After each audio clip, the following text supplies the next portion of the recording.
Ils nous choisissaient pour notre pureté. Pas pour notre force, pas pour des informations, pas pour notre utilité, pour notre pureté. Comme si nous étions des trophées rares dans une guerre qui dévorait tout sur son passage. Je m'appelle Jeanne Vauclerin. J'ai 86 ans et j'ai passé plus de 6 décennies à tenter d'effacer de ma mémoire ce que les soldats allemands faisaient aux religieuses prisonnières pendant la Seconde Guerre mondiale. Je n'y suis jamais parvenu. Le souvenir est gravé dans ma chair, dans les odeurs, dans les sons qui résonnent encore. J'étais jeune, j'avais 24 ans, je portais mon habit avec fierté, et je croyais que ma foi suffirait à traverser n'importe quelle obscurité. Je me trompais profondément. Dans ce camp de prisonniers du nord de la France, j'ai appris qu'il existe des violences qui ne laissent aucune marque visible, mais qui détruisent tout ce en quoi vous croyez être. J'ai vu des sœurs perdre leur voix avant de perdre leur corps. J'ai vu des femmes saintes réduites à des objets de désir pervertis, traitées comme des expériences, comme des jouets réservés aux officiers qui s'ennuyaient. Et j'ai survécu. J'ai été la seule des 15 à revenir. J'ai porté ce fardeau seule pendant toute ma vie. Mais maintenant, avant de mourir, j'ai décidé de parler. Parce que ce qu'ils nous ont fait ne peut être oublié.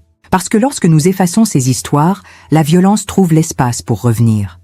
C'était la fin du mois d'octobre 1943, et l'automne arrivait froid et humide dans l'intérieur de la France, près de Clermont-Ferrand, où notre couvent se trouvait caché entre des collines couvertes de brume et des forêts denses qui semblaient nous protéger du monde extérieur.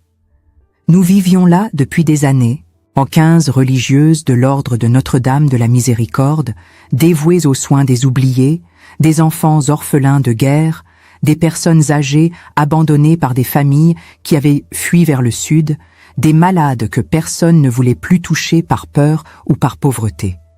Nous ne possédions pas d'armes, nous ne cachions pas de résistants, nous ne transmettions pas de messages secrets. Nous n'étions que des femmes qui priaient, qui travaillaient et qui croyaient que la neutralité religieuse nous rendrait invisibles aux yeux de l'occupation nazie. Naïveté pure. La guerre ravageait déjà l'Europe depuis 4 ans, mais dans cette région montagneuse, nous vivions encore une sorte d'illusion fragile, comme si les prières créaient un bouclier invisible autour de nos murs de pierre ancienne. Je me réveillais chaque jour avant l'aube, je descendais les escaliers étroits jusqu'à la chapelle glacée, où l'odeur d'encens ancien se mélangeait à la moisissure des murs. Et là, agenouillé sur le banc de bois usé, je demandais la protection divine pour nous toutes. Je croyais que Dieu nous voyait, que notre dévouement serait récompensé. Je croyais que l'habit que nous portions nous rendait intouchables. Mais la vérité, c'est qu'il nous marquait. Il nous distinguait. Il nous transformait en quelque chose de rare. Et, par conséquent, de désirable pour des hommes qui avaient perdu toute notion d'humanité. Le matin du 27 octobre, j'ai entendu le bruit des camions militaires qui remontaient la route étroite menant au couvent. C'était un bruit grave, mécanique, qui tranchait le silence matinal comme une lame. J'étais dans la cuisine en train de préparer du pain pour les enfants lorsque sœur Marguerite est entrée en courant, le visage pâle, les yeux écarquillés de terreur. Elle n'a pas eu besoin de dire un mot. Le bruit grandissait, se rapprochait, et nous savions toutes ce que cela signifiait. Nous avons tout abandonné. Nous avons couru à l'étage où se trouvaient les dortoirs des enfants et nous avons tenté de les cacher dans les armoires, sous les lits, derrière les lourds rideaux qui sentaient le moisi et la naphtaline. Mais il n'y a pas eu le temps. La porte principale a été défoncée dans un fracas qui a fait trembler tout le bâtiment et en quelques secondes ils étaient à l'intérieur, des soldats allemands de la Wehrmacht, jeunes pour la plupart. Certains n'avaient même pas une barbe complète. Mais ils portaient des uniformes impeccables et tenaient leurs fusils comme on tient des outils de travail. Ils criaient des ordres en allemand, une langue qu'aucune de nous ne maîtrisait complètement. Mais le ton était clair, universel. C'était le langage de la violence institutionnalisée. Nous sommes toutes descendues dans la grande salle, les 15 religieuses, et nous avons été alignées contre le mur de pierre froide, tandis qu'un officier, plus âgé, aux cheveux grisonnants et au regard méticuleux, marchait lentement devant nous en observant chaque visage comme on inspecte du bétail. Il s'est arrêté devant moi, a légèrement incliné la tête, et a dit quelque chose en allemand au soldat à côté de lui. Le soldat a ri. C'était un rire court, sec, dépourvu d'humanité.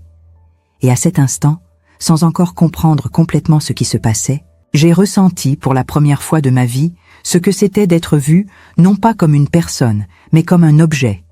Nous avons toutes été arrêtés, sans accusation formelle, sans jugement, sans droit de contacter qui que ce soit. Ils nous ont poussés dans des camions militaires couverts de bâches sales qui bloquaient complètement la lumière du jour, et nous avons voyagé pendant des heures, dans des conditions que nous n'aurions jamais imaginées possibles. L'odeur était insupportable, un mélange de sueur, de peur, de diesel et de quelque chose d'indéfinissable que j'ai identifié plus tard comme le désespoir collectif. Nous étions serrés les unes contre les autres, ballottés violemment à chaque trou dans la route, essayant de prier à voix basse, mais la vibration du moteur étouffait tout. Sœur Cécile, la plus âgée d'entre nous, avait 62 ans et souffrait de problèmes cardiaques. Elle a commencé à se sentir mal pendant le trajet. Elle respirait avec difficulté. Elle transpirait froid. Mais quand nous avons demandé de l'eau aux soldats qui nous escortaient, ils ont ri de nouveau. Ce rire. Je n'oublierai jamais ce rire. Ce n'était pas de la cruauté explosive. C'était de la cruauté bureaucratique, automatisée. Comme si notre douleur était un détail sans importance dans un processus plus large qu'ils exécutaient sans questionner. Nous sommes arrivés au camp de prisonniers en fin d'après-midi. C'était une installation militaire improvisée dans le nord de la France, près de la frontière belge, entourée de barbelés et de tours de guet où des soldats armés de mitrailleuses surveillaient chaque mouvement. Ce n'était pas un camp d'extermination comme ceux que nous avons découverts des années plus tard. C'était quelque chose de différent, moins connu, moins documenté. C'était un centre de détention pour prisonniers considérés comme spéciaux, où la violence n'était pas industrialisée, mais personnalisée. Ils nous ont immédiatement séparés des prisonnières communes. Nous avons été conduites vers une baraque isolée, au fond du complexe, loin des autres bâtiments, cachée derrière une rangée d'arbres qui semblait avoir été plantée exprès pour bloquer la vue.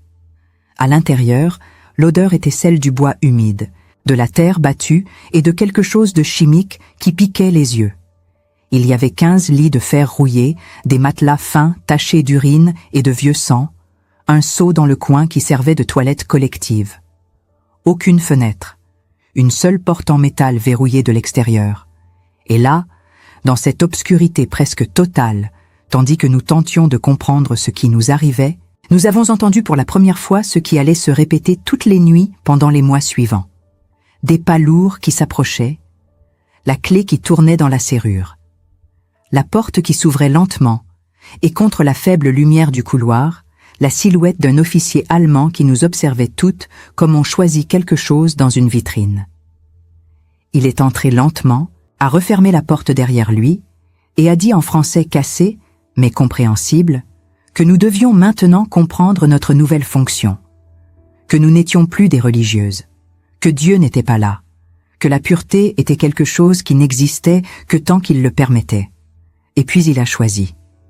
Il a pointé du doigt sœur Marie-Thérèse, la plus jeune d'entre nous, 19 ans, des cheveux blonds qui n'avaient jamais été coupés, un visage angélique qui semblait sculpté pour représenter la sainteté. Elle a été traînée dehors pendant qu'elle criait, se débattait, implorait la miséricorde.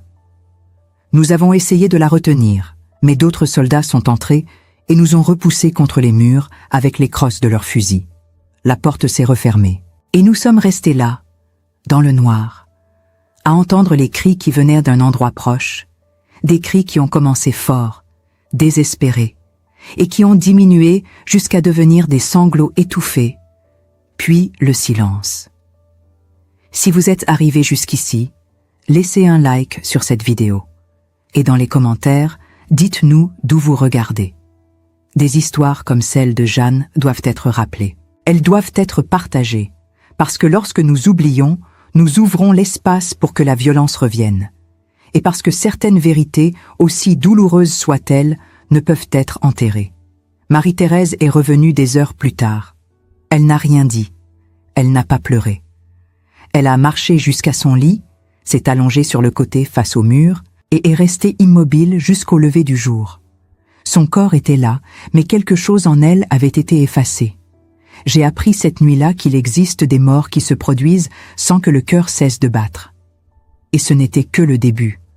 Parce que ce qu'ils lui ont fait, ils l'ont répété avec nous toutes.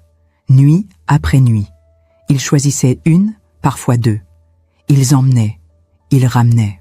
Et nous, qui avions passé toute notre vie à prier pour la pureté, pour le dévouement divin, pour l'amour du prochain, nous nous sommes vus transformés en expériences de plaisir perverties pour des hommes qui utilisaient notre foi contre nous. L'habit que nous portions, le symbole que nous représentions, tout cela est devenu partie du rituel d'humiliation. Ils voulaient briser le sacré. Ils voulaient prouver que rien n'était intouchable, que même Dieu ne pouvait nous protéger là-bas.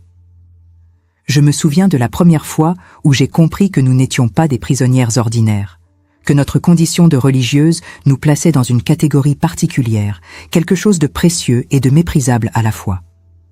C'était lors de la 2e semaine de captivité, un soir où la pluie tambourinait contre le toit de tôle ondulé du baraquement, créant un bruit sourd et monotone qui couvrait presque tous les autres sons. Un officier supérieur était entré, accompagné de 3 soldats plus jeunes qui le suivaient comme des apprentis observant un maître au travail. Il portait un uniforme impeccable, des bottes cirées qui brillaient même dans la pénombre, et ses gestes étaient lents, calculés, comme s'il savourait chaque instant de pouvoir absolu qu'il exerçait sur nous. Il s'est arrêté au centre de la pièce, a allumé une cigarette dont la fumée âcre s'est mêlée à l'odeur de moisi et de peur qui imprégnait déjà l'air, et il a commencé à parler en français avec un accent lourd mais compréhensible. Il nous a expliqué que notre présence dans ce camp n'était pas un hasard, que nous avions été sélectionnés précisément parce que nous étions des religieuses, parce que nous représentions quelque chose de pur dans un monde en décomposition, et que cette pureté devait être testée, éprouvée, détruite si nécessaire. Il a dit que la guerre changeait les règles, que Dieu lui-même semblait avoir abandonné l'Europe, et que si Dieu nous avait abandonnés, alors nous appartenions désormais à ceux qui avaient le pouvoir de décider de notre sort. Ces mots tombaient comme des pierres dans un puits sans fond, résonnant dans le silence terrifié que nous maintenions toutes. Et pendant qu'il parlait, son regard parcourait lentement chacune de nous, s'attardant sur les visages, les corps cachés sous les habits déchirés, comme s'il évaluait une marchandise. Cette nuit-là, ils ont emmené 3 d'entre nous en même temps. Sœur Bernadette, qui avait 32 ans et venait d'une famille paysanne de Bretagne, sœur Élise, 26 ans, ancienne institutrice qui avait rejoint l'ordre après la mort de son fiancé dans les premiers mois de la guerre, et moi.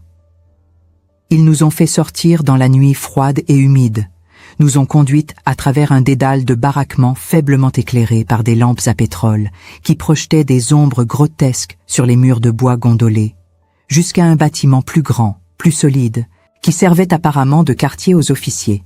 À l'intérieur, il faisait étonnamment chaud, presque étouffant, un contraste violent avec le froid mordant de l'extérieur. Il y avait un poêle à bois dans un coin, des meubles volés à des maisons françaises, un canapé en velours rouge foncé qui jurait avec le reste du décor militaire, des bouteilles de vin alignées sur une étagère, et au mur, un portrait du Führer qui nous observait de son regard vide et fanatique. 4 officiers étaient là, assis autour d'une table où traînaient des cartes de jeu, des verres à moitié vides, des cendriers débordants. Ils nous ont regardés entrer comme on regarde un spectacle attendu, et l'un d'eux, un homme d'une 40aine d'années avec des cicatrices sur le visage et des mains énormes, s'est levé lentement et a marché vers moi en souriant. Ce sourire était pire que n'importe quelle menace verbale. C'était un sourire de propriétaire, de quelqu'un qui sait qu'il peut faire absolument ce qu'il veut sans conséquence.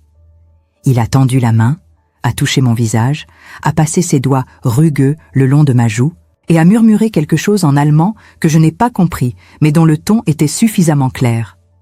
Ce qui s'est passé ensuite, je l'ai raconté seulement une fois dans ma vie, à un psychiatre militaire américain en 1946, juste après ma libération, et même à lui je n'ai pas pu tout dire. Il y a des mots qui n'existent pas pour décrire certaines expériences, il y a des violences qui échappent au langage parce qu'elles détruisent précisément la capacité de nommer, de structurer, de donner sens.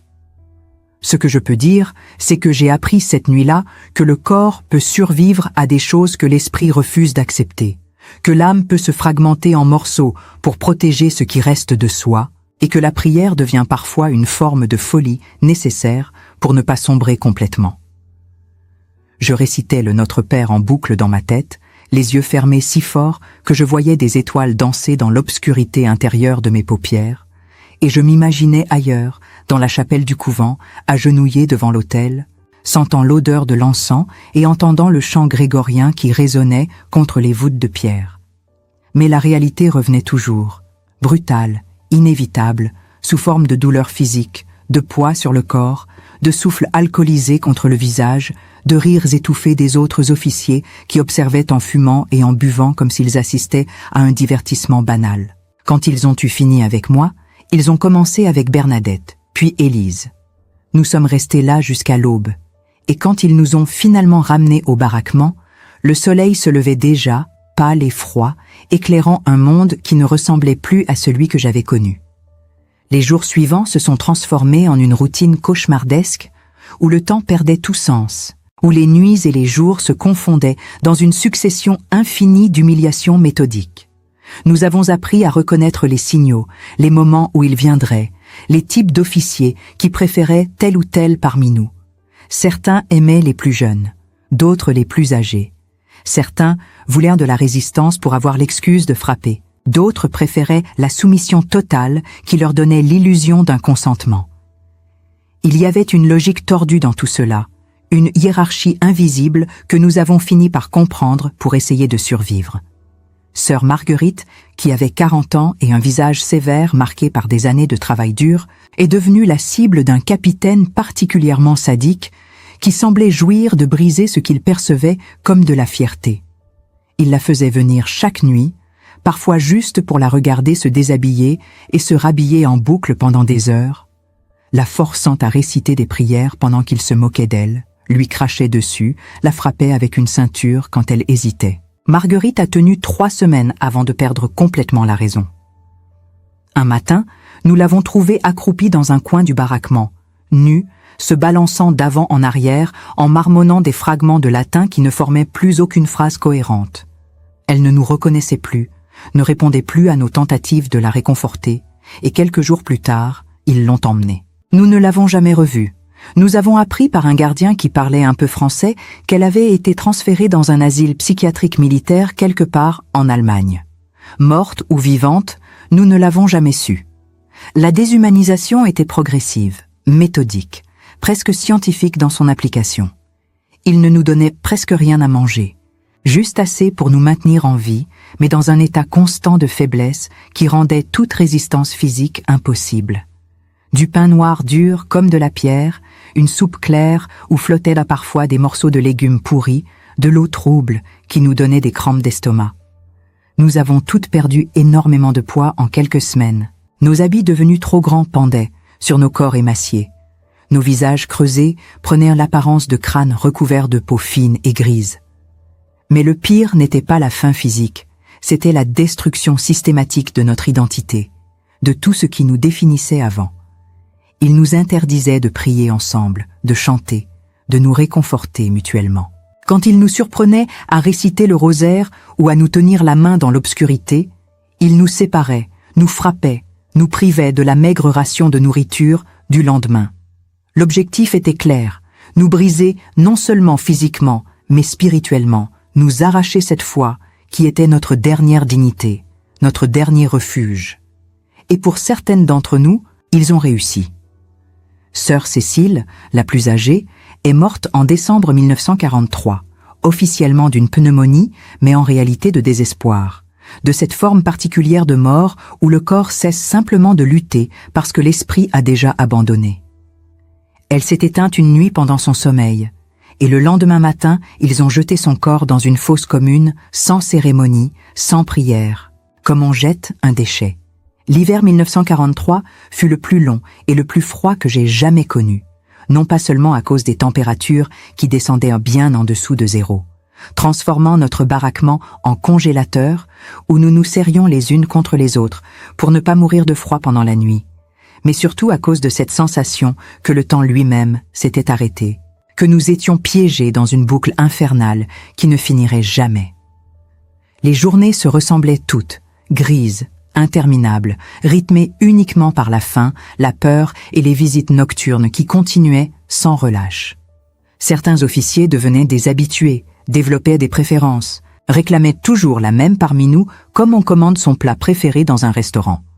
Cette régularité rendait les choses d'une certaine manière encore plus insupportables, car elle transformait l'horreur en routine, en banalité, en quelque chose d'attendu et donc d'inéluctable.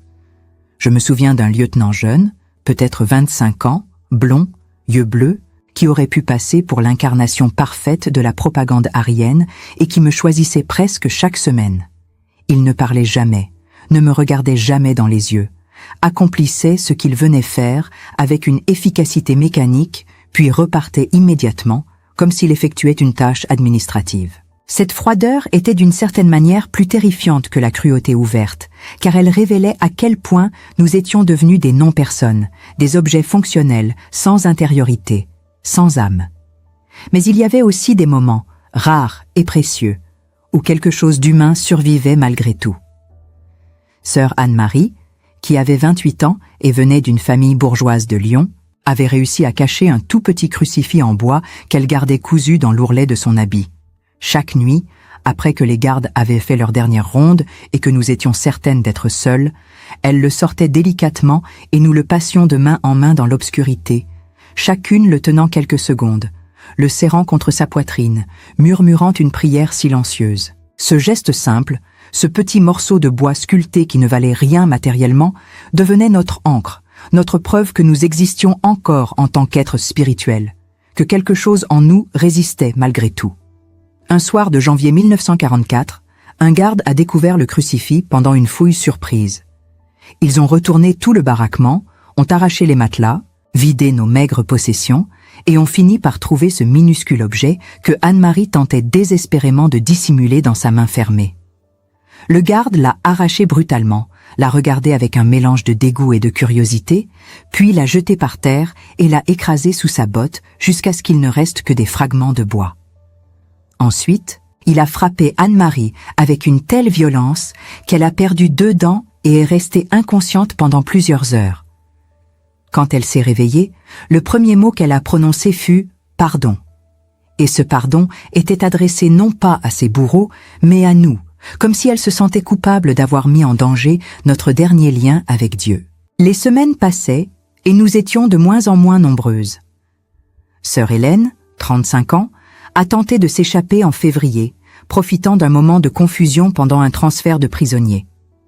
Elle a couru à travers le camp, pieds nus dans la neige, hurlant des prières en latin, et a presque atteint la clôture avant qu'une rafale de mitrailleuses ne la fauche. Je l'ai vue tomber, son corps projeté en avant par l'impact des balles, le sang rouge vif se répandant sur la neige immaculée, créant une image d'une beauté horrible que je n'ai jamais pu effacer de ma mémoire.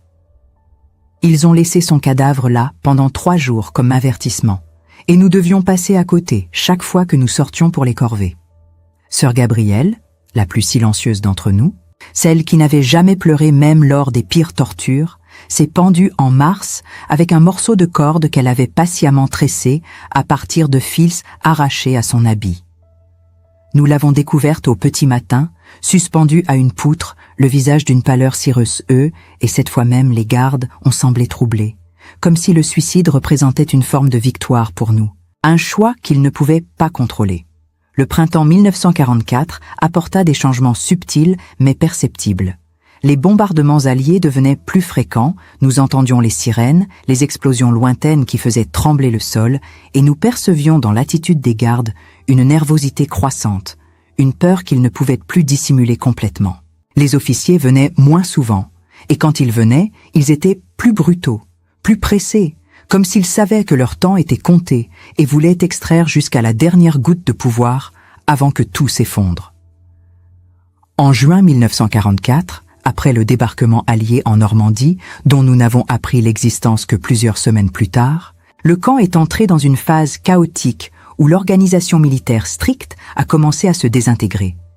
Les gardes étaient de moins en moins nombreux, beaucoup avaient été envoyés au front, et ceux qui restaient semblaient perdus, incertains de ce qu'ils devaient faire de nous. Certains prisonniers commençaient à être transférés vers l'Est, vers l'Allemagne, dans des conditions encore plus terribles, entassés dans des trains de marchandises, sans nourriture ni eau. Nous, les quelques religieuses qui restaient, nous n'étions plus que 6 à ce moment-là, avons été laissés dans le baraquement avec une surveillance minimale. C'était à la fois une bénédiction et une angoisse nouvelle, car nous ne savions pas si cet abandon relatif signifiait qu'il nous oublierait ou s'il prévoyait quelque chose de pire avant de partir. Un soir d'août, un officier SS que nous n'avions jamais vu auparavant est arrivé au camp avec une petite unité. Il était différent des autres, plus froid, plus méthodique, avec ce regard vide caractéristique de ceux qui ont participé aux pires atrocités et pour qui la mort est devenue une simple formalité administrative. Il a rassemblé tous les prisonniers restants, nous a alignés dans la cour centrale et a commencé une sélection. Hommes d'un côté, femmes de l'autre, puis subdivision par âge, par état de santé, par utilité potentielle. Les religieuses ont été mises à part, encore une fois, toujours cette catégorie spéciale qui nous suivait comme une malédiction.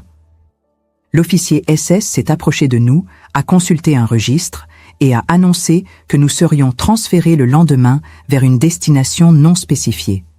Cette nuit-là fut la plus longue de ma vie. Parce que nous savions toutes ce que signifiaient ces transferts mystérieux, nous avions entendu les rumeurs sur les camps d'extermination, sur les chambres à gaz déguisées en douches, sur les fosses communes où les corps étaient brûlés par milliers. Le lendemain matin n'est jamais venu. Du moins, pas comme prévu.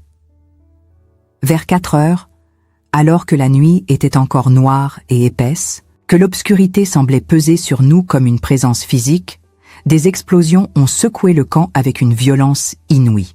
Les Alliés bombardaient la zone, ciblant probablement les infrastructures militaires allemandes, mais touchant également le camp de prisonniers dans leur progression implacable vers la libération. Le chaos fut instantané et total, un effondrement brutal de l'ordre militaire qui nous maintenait captives. Les baraquements s'effondraient sous les impacts directs, des structures entières se désintégraient en quelques secondes dans des gerbes de bois éclatés et de métal tordu. Des incendies éclataient partout créant une lumière orange et dansante qui transformait la nuit en un tableau surréaliste de l'enfer. Et les gardes couraient dans tous les sens en hurlant des ordres contradictoires, leur discipline légendaire complètement évaporée face à la menace venue du ciel. Au milieu de cet apocalypse, où la terre tremblait sous nos pieds à chaque nouvelle explosion, où l'air lui-même semblait brûler nos poumons, les prisonniers tentèrent de fuir, de se cacher, de survivre à ces quelques minutes qui séparaient la vie de la mort. Notre baraquement a été touché par un tir indirect, probablement un obus qui avait manqué sa cible principale et qui est tombé à quelques mètres seulement de notre prison de bois. L'onde de choc a été si puissante que j'ai senti mes tympans exploser. Un sifflement aigu a envahi ma tête et ne m'a plus quitté pendant des semaines. Une partie du toit s'est effondrée dans un fracas de bois brisé et de tôles tordues qui arrachaient tout sur son passage, les poutres anciennes craquant comme des os géants sous la pression. La poussière et la fumée ont immédiatement envahi l'espace, nous aveuglant, nous étouffant, transformant notre respiration en une lutte désespérée pour aspirer ne serait-ce qu'un peu d'air qui ne soit pas saturé de particules. Dans la confusion totale, alors que nous toussions et cherchions à tâtons nos compagnes dans l'obscurité devenue encore plus opaque, la porte qui nous retenait prisonnières a été soufflée par l'onde de choc, arrachée de ses gonds comme si elle n'était qu'un morceau de carton. Nous étions libres, mais libres dans un enfer de feu et de mort où chaque seconde pouvait être la dernière, où la liberté elle-même semblait n'être qu'une illusion cruelle avant l'anéantissement final. Sœur Louise, qui était avec moi depuis le début de cette épreuve, qui avait partagé chaque moment de terreur et d'humiliation, m'a attrapé la main avec une force surprenante pour quelqu'un dans son état d'épuisement et m'a crié quelque chose que je n'ai pas entendu à cause du sifflement dans mes oreilles. Mais j'ai compris en voyant son bras pointer vers le nord qu'elle voulait que nous courions vers la forêt qui bordait le camp. Nous avons couru, Pieds nus sur le sol qui alternait entre la boue glacée et les éclats de verre et de métal, trébuchant sur des débris, des corps de soldats et de prisonniers indifférenciés dans la mort, des cratères de bombes encore fumants qui exhalaient une chaleur intense quand nous passions trop près. Mon cœur battait si fort que j'avais l'impression qu'il allait exploser hors de ma poitrine. Mes poumons brûlaient, comme si j'inhalais du feu pur, mais la peur, cette peur primitive de survie, nous poussait en avant. Derrière nous, le camp brûlait dans une symphonie destructrice, illuminant le ciel nocturne d'une lueur orange et rouge qui ressemblait aux peintures médiévales représentant l'enfer. Et nous entendions les cris, les explosions continues, le crépitement des munitions qui explosaient dans les entrepôts, créant un fond sonore d'apocalypse qui semblait ne jamais devoir s'arrêter. Nous avons atteint la lisière de la forêt juste au moment où une nouvelle série d'explosions ravageait ce qui restait du camp. Les arbres nous ont accueillis dans leur obscurité protectrice, leurs branches formant un toit naturel au-dessus de nos têtes qui nous cachait des avions qui continuaient leur travail de destruction. Nous nous sommes enfoncés dans les sous-bois, courant sans nous retourner malgré l'épuisement qui commençait à peser sur nos jambes comme du plomb fondu, guidés seulement par l'instinct de mettre le plus de distance possible entre nous et cet endroit maudit. Les branches nous griffaient le visage et les bras, les ronces déchiraient ce qui restait de nos habits. Les racines nous faisaient trébucher dans l'obscurité presque totale, mais nous continuions, animés par cette volonté farouche de survivre après avoir enduré tant d'horreurs. Nous avons couru pendant ce qui m'a semblé être des heures, bien que cela n'ait probablement été que quelques dizaines de minutes, jusqu'à ce que nos jambes ne puissent littéralement plus nous porter et que nous nous effondrions dans une petite clairière où la lumière de la lune perçait faiblement à travers le feuillage. Nous sommes restés là, allongés sur le sol humide et froid, nos corps tremblant de façon incontrôlable, pas seulement à cause du froid, mais à cause du choc, de l'adrénaline qui commençait à se dissiper et laissait place à la réalisation de ce qui venait de se passer. Nous étions libres. Après des mois de captivité, d'humiliation, de torture psychologique et physique, nous étions libres. Mais cette liberté n'apportait pas la joie qu'on aurait pu imaginer. Elle apportait la peur, l'incertitude, la conscience aiguë que nous étions deux femmes seules, affaiblies, sans ressources, dans un territoire encore largement contrôlé par les Allemands, sans savoir où aller ni qui pourrait nous aider. Louise s'est redressée la première, son visage émacié éclairé par la faible lueur lunaire, et elle a dit d'une voix rauque que nous devions continuer à avancer, que nous reposer trop longtemps serait fatal, que les Allemands survivants du bombardement organiseraient certainement des patrouilles de recherche dès l'aube pour capturer les prisonniers évadés. Elle avait raison, bien sûr, mais nos corps protestaient violemment contre l'idée de se remettre en mouvement. Nous avons marché pendant des jours qui se sont fondus les uns dans les autres dans un brouillard d'épuisement et de faim. Peut-être des semaines, je ne sais plus exactement, car le temps avait perdu tout sens, devenu une succession infinie de levées et de couchers du soleil que nous observions à travers les arbres.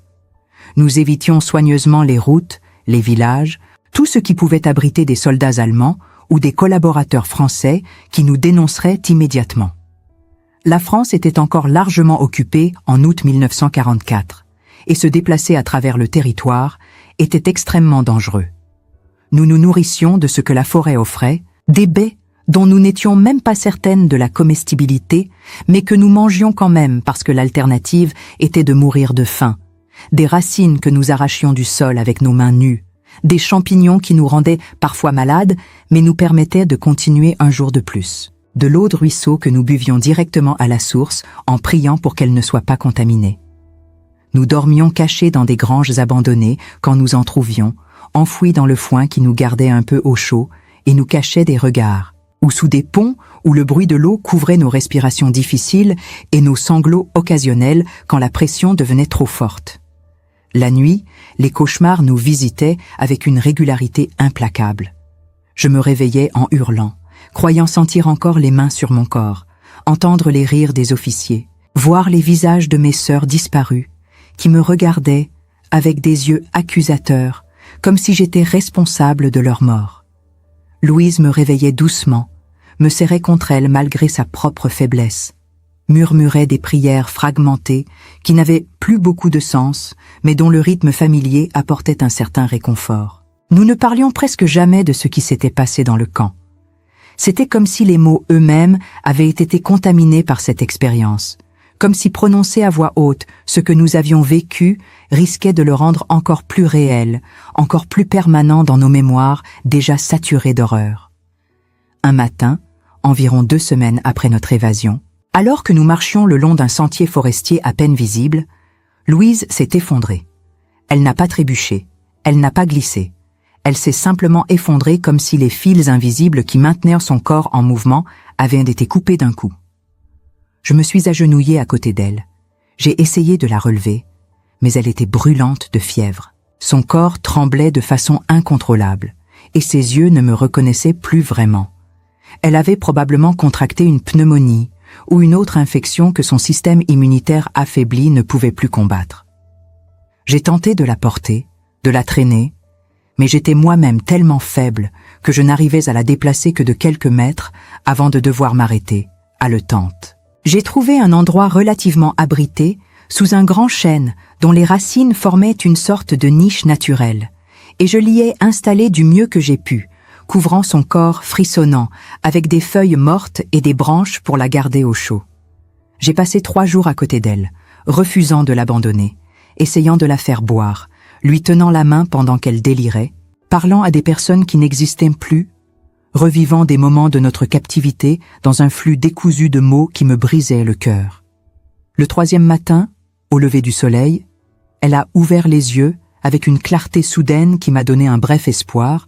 Elle m'a regardé directement et a dit d'une voix étonnamment ferme qu'elle ne continuerait pas, que son corps avait atteint sa limite, mais que je devais continuer, que je devais survivre pour témoigner, pour que ce qui nous était arrivé ne soit pas oublié. Elle a fermé les yeux, un léger sourire sur les lèvres, et elle est partie doucement, sa respiration devenant de plus en plus superficielle, jusqu'à s'arrêter complètement. Je suis restée là, tenant sa main qui devenait progressivement froide, incapable de pleurer parce qu'il ne me restait plus de larmes, incapable de bouger parce que je ne voulais pas accepter qu'elle était partie, que j'étais maintenant complètement seule. J'ai enterré son corps du mieux que j'ai pu avec mes mains nues, creusant dans la terre meuble de la forêt jusqu'à ce que mes ongles se cassent et que mes doigts saignent. Dans une clairière où le soleil perçait à travers les arbres et créait des motifs de lumière et d'ombre qui dansaient sur le sol. J'ai récité les prières funéraires que je connaissais encore par cœur, ma voix cassée, résonnant étrangement dans le silence de la forêt. Et j'ai marqué l'endroit avec des pierres disposées en croix pour que peut-être, un jour, quelqu'un puisse la retrouver et lui donner une sépulture décente. Puis j'ai continué seule, portant maintenant le poids non seulement de ma propre survie, mais aussi de la promesse que je lui avais faite de témoigner. Les semaines suivantes sont devenues un cauchemar hallucinatoire où je n'étais plus certaine de ce qui était réel et de ce qui était le produit de mon esprit qui commençait à se fragmenter sous la pression. Je parlais à des personnes qui n'existaient pas, je voyais des soldats allemands qui se révélaient être des ombres d'arbres. J'entendais des voix qui m'appelaient mais qui n'étaient que le vent dans les feuilles. La faim était devenue une présence constante, une douleur sourde qui ne me quittait jamais, et mon corps maigrissait de jour en jour jusqu'à ce que je ressemble plus à un squelette ambulant qu'à un être humain. Mes vêtements, déjà en lambeaux, pendaient sur mon corps comme sur un épouvantail, et quand je voyais mon reflet dans l'eau des ruisseaux, je ne me reconnaissais plus. C'est dans cet état, en septembre 1944, que j'ai finalement été trouvée par des résistants français qui opéraient dans cette région forestière. J'avais atteint les limites de mes forces. J'étais effondrée au pied d'un arbre, incapable de continuer, attendant simplement la mort qui me semblait maintenant la seule issue possible. Ils m'ont trouvée par hasard lors d'une patrouille, et d'abord, ils ont pensé que j'étais déjà morte, mais l'un d'eux a remarqué que je respirais encore, faiblement. Ils m'ont portée jusqu'à leur camp caché profondément dans la forêt. Et là, une femme médecin qui travaillait avec eux a tenté de me sauver. J'étais squelettique, couverte de plaies infectées qui suppuraient, délirante de fièvre, et pendant plusieurs semaines, j'ai oscillé entre la vie et la mort dans des conditions médicales extrêmement précaires, avec peu de médicaments et encore moins d'équipements. la femme médecin, dont je n'ai jamais su le vrai nom, mais qui se faisait appeler simplement Marie, m'a soignée avec une détermination remarquable, changeant mes pansements infectés, me forçant à boire même quand j'étais inconsciente, me parlant constamment pendant mes moments de délire pour me maintenir accrochée à la vie. Quand j'ai finalement repris conscience de façon stable, c'était déjà la fin septembre, la guerre touchait à sa fin même si personne ne le savait encore avec certitude. Hitler était encore en vie, l'Allemagne combattait encore, mais le front se rapprochait inexorablement, les Alliés progressaient sur tous les fronts, et même dans notre cachette forestière, nous pouvions sentir que quelque chose de fondamental était en train de changer. Les résistants m'ont gardé avec eux jusqu'à ce que la région soit libérée en octobre par les forces américaines, et c'est alors que j'ai été transférée vers un hôpital de campagne américain qui s'était installé dans une ville récemment libérée. Là, pour la première fois depuis plus d'1 an, j'ai dormi dans un vrai lit. J'ai mangé de la vraie nourriture. J'ai été traitée par des médecins qui avaient accès à des antibiotiques et à d'autres médicaments modernes qui ont finalement vaincu les infections qui me consumèrent de l'intérieur. Mais guérir le corps était une chose. Guérir l'esprit en était une autre complètement différente. Les cauchemars continuaient, encore plus intenses maintenant que je n'étais plus dans un état de survie constant qui les supprimait par nécessité. Je me réveillais en hurlant chaque nuit, terrorisant les autres patients et les infirmières qui ne comprenaient pas ce qui m'arrivait. Un psychiatre militaire américain a été appelé, un homme d'une 50aine d'années au visage bienveillant qui parlait un français correct, et il a tenté de me faire parler de ce que j'avais vécu. J'ai essayé, j'ai vraiment essayé, mais les mots se coinçaient dans ma gorge. Ils refusaient de sortir, comme si mon corps lui-même résistait à la verbalisation de l'horreur. Je lui ai raconté des fragments, des morceaux épars de l'histoire, mais jamais l'ensemble, jamais les détails les plus sombres qui restaient enfouis profondément en moi, où personne ne pouvait les atteindre.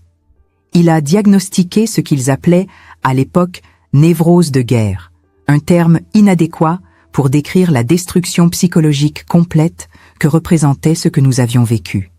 Aujourd'hui, alors que je m'approche de la fin de ma vie, je regarde en arrière et je me demande ce qui reste d'une personne après qu'on lui a tout pris. Mon corps porte encore les cicatrices, certaines visibles, d'autres invisibles, mais tout aussi profondes.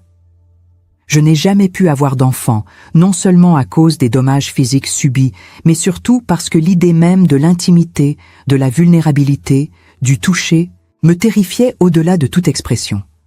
Je n'ai jamais connu l'amour romantique, jamais partagé ma vie avec quelqu'un, jamais eu cette famille que tant de gens considèrent comme normale. Ma vie a été une existence solitaire, marquée par le travail, le silence, et cette vigilance constante, cette impossibilité de me détendre complètement même dans les moments les plus sûrs. Mais j'ai survécu, et cette survie, aussi douloureuse soit-elle, est une forme de résistance. Chaque jour que j'ai vécu après la guerre, chaque matin où je me suis réveillée, chaque respiration que j'ai prise, était une victoire contre ceux qui voulaient nous effacer complètement. Ils ont pris tant de choses, ils ont détruit tant de ce que j'étais, mais ils n'ont pas réussi à m'anéantir totalement. Une petite partie de moi, minuscule mais indestructible, a continué à exister malgré tout. La foi, ce pilier central de ma vie avant la guerre, ne s'est jamais vraiment rétablie de la manière dont elle existait auparavant. Je ne peux plus croire en un Dieu qui intervient directement, qui protège les innocents, qui récompense la vertu. Ce Dieu-là est mort pour moi, dans ce baraquement sombre où nous prions sans être entendus. Mais une forme différente de spiritualité a émergé avec les années, quelque chose de plus humble, de plus terrestre, une reconnaissance de la capacité humaine à la fois pour le mal absolu et pour la compassion extraordinaire. J'ai vu les deux extrêmes, j'ai expérimenté la cruauté la plus systématique, et j'ai aussi connu parfois de petits gestes de bonté inattendus.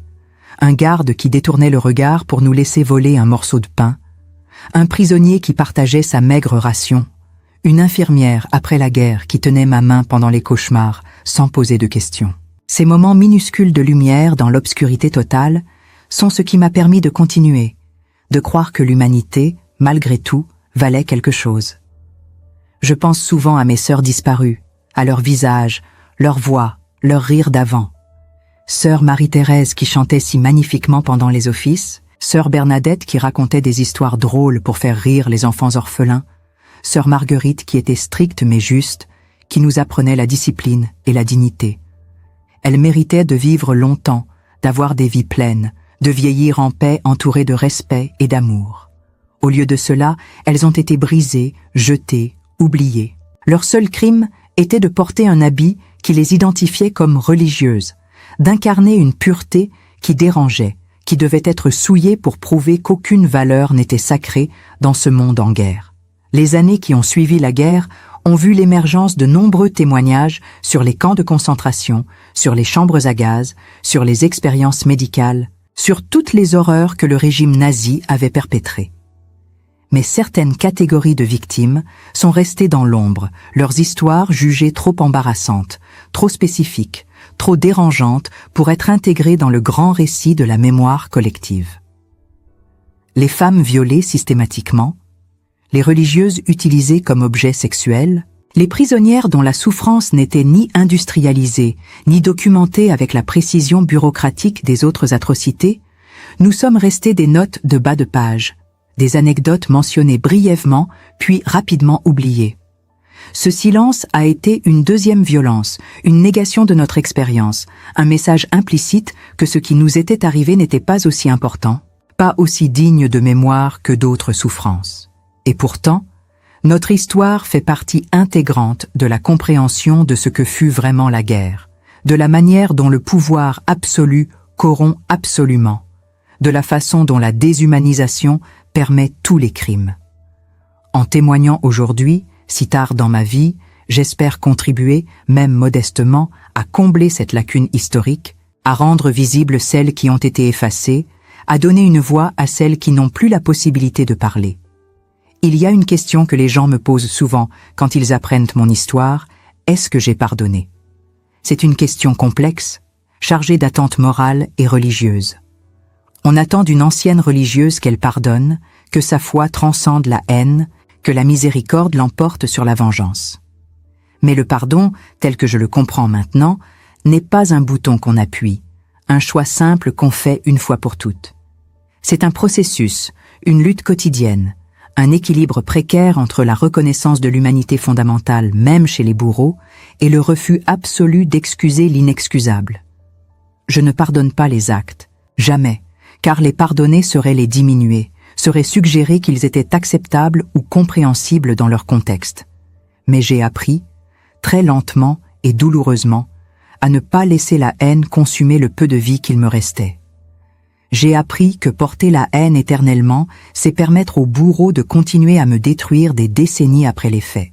Alors j'ai choisi, autant que possible, de me concentrer sur la survie, sur la reconstruction, sur la transmission de la mémoire, plutôt que sur la vengeance. Ce n'est pas du pardon, c'est de l'autoconservation. Quand je mourrai, bientôt maintenant car mon corps est usé et fatigué, j'emporterai avec moi toute cette douleur, toute cette mémoire, tous ces fantômes qui m'ont accompagné pendant plus de 6 décennies. Mais je laisserai aussi ce témoignage, ces mots enregistrés, cette histoire racontée enfin sans filtre ni censure. J'espère qu'elle servira à quelque chose, qu'elle empêchera peut-être quelqu'un, quelque part, de croire que la guerre est glorieuse, que la déshumanisation de l'autre est jamais justifiable, que certaines personnes peuvent être traitées comme moins qu'humaines sans conséquences morales catastrophiques. L'histoire a tendance à se répéter quand on ne l'étudie pas honnêtement, quand on oublie les détails gênants, quand on préfère les récits simples aux vérités complexes. Mon histoire n'est pas simple, elle n'offre pas de résolution satisfaisante, elle ne se termine pas par un triomphe clair du bien sur le mal. Elle se termine par une vieille femme seule qui a survécu mais n'a jamais vraiment guéri, qui a continué à vivre mais n'a jamais retrouvé la joie innocente qu'elle connaissait avant. C'est une fin honnête. Et dans cette honnêteté réside peut-être la seule forme de vérité que je peux offrir. La guerre ne crée pas seulement des morts, elle crée aussi des survivants brisés qui portent leurs blessures invisibles jusqu'à la tombe. Et ces blessures, aussi, font partie du coût réel des conflits que l'humanité continue de déclencher avec une régularité déprimante. Ma dernière pensée, celle que je veux laisser à ceux qui écouteront cette histoire, c'est une question plutôt qu'une réponse. Combien de temps faut-il à une société pour oublier complètement les leçons du passé, pour recommencer à déshumaniser certains groupes, pour justifier la violence au nom d'idéologies qui promettent un monde meilleur en éliminant ceux qui sont jugés impurs, dangereux ou simplement différents? La réponse, si l'histoire nous enseigne quelque chose, c'est qu'il faut beaucoup moins de temps qu'on ne le pense. Une génération, parfois deux, et les mêmes mécanismes psychologiques qui ont permis les horreurs de la Seconde Guerre mondiale recommencent à opérer sous de nouvelles formes dans de nouveaux contextes. C'est pourquoi témoigner, se souvenir, raconter, même quand c'est douloureusement difficile, n'est pas un luxe mais une nécessité absolue. Parce que le silence, l'oubli, la négation sont les meilleurs alliés de ceux qui voudraient répéter l'histoire. Et parce que chaque voix qui se lève pour dire non, cela s'est passé, je l'ai vécu, c'était réel, est un rempart fragile mais essentiel contre le retour de la barbarie. L'histoire de Jeanne Vauclerain ne se termine pas avec sa survie. Elle continue dans chaque mot que vous venez d'entendre, dans chaque image que votre esprit a créée, dans chaque moment de silence qui s'est installé pendant que vous processiez l'impensable. Ce n'est pas seulement l'histoire d'une femme qui a survécu à l'enfer. C'est l'histoire de 15 femmes qui ont été choisies, marquées, détruites simplement parce qu'elles représentaient quelque chose que des hommes cruels voulaient profaner. C'est l'histoire de milliers d'autres victimes dont nous ne connaîtrons jamais les noms, dont les voix ont été réduites au silence pour toujours, dont les expériences ont été enterrées parce que la société de l'après-guerre a préféré oublier plutôt que d'affronter la vérité complète sur ce qui s'est passé. Jeanne a passé 62 ans à porter ce fardeau seule, vivant dans le silence, cachant ses cicatrices invisibles, tandis que le monde autour d'elle se reconstruisait et célébrait la victoire. Elle n'a pas eu de famille, elle n'a pas connu l'amour, elle n'a pas expérimenté la paix que tous méritent après avoir survécu à l'inimaginable. Sa seule victoire fut de continuer à respirer, de continuer à exister, de refuser de laisser ses bourreaux avoir le dernier mot. Et à la fin de sa vie, quand son corps fragile n'avait plus de force, mais que sa mémoire restait intacte et implacable, elle a décidé de parler. Pas par vengeance, pas par haine, mais parce qu'elle savait que le silence serait leur dernière victoire. Parce qu'elle savait que lorsque nous effaçons ces histoires, lorsque nous préférons les récits confortables aux vérités dérangeantes, nous créons l'espace pour que la violence revienne sous de nouvelles formes. Si cette histoire vous a touché, si elle vous a fait vous arrêter et réfléchir sur ce que les êtres humains sont capables de faire les uns aux autres lorsque la structure civilisationnelle s'effondre, alors vous avez une responsabilité. La responsabilité de ne pas oublier, de ne pas laisser des histoires comme celle de Jeanne être enterrées à nouveau dans le confort de l'oubli collectif. Laissez un like sur cette vidéo. Abonnez-vous à la chaîne et activez la cloche de notification pour recevoir davantage d'histoires qui doivent être racontées. Des histoires qui défient, qui dérangent, qui nous forcent à confronter la réalité complète de l'expérience humaine dans ses moments les plus sombres. Partagez ce documentaire avec des personnes dont vous pensez qu'elles ont la force émotionnelle pour l'écouter, car ces récits ne sont pas faciles, mais ils sont nécessaires.